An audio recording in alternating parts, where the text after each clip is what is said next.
agree, as some do, that our China policy could use a fresh set of eyes, and what's the big deal about having a short phone call with the president of Taiwan? With respect to China, and let's just take the example of Taiwan, there has been a long-standing agreement, essentially, between China and the United States, and to some degree the Taiwanese, which is to not change the status quo. Taiwan operates differently than mainland China does.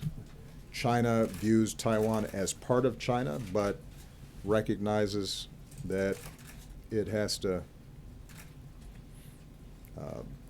approach Taiwan as an entity that has its own ways of doing things.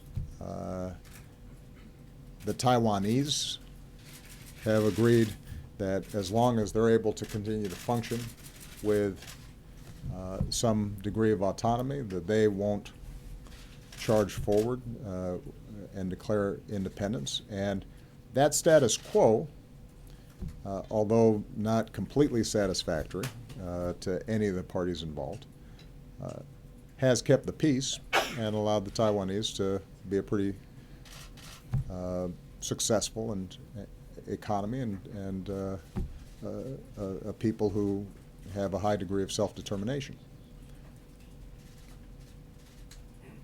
But understand, for China, the issue of Taiwan is as important as anything on their docket. The idea of one China is at the heart of their conception as a nation.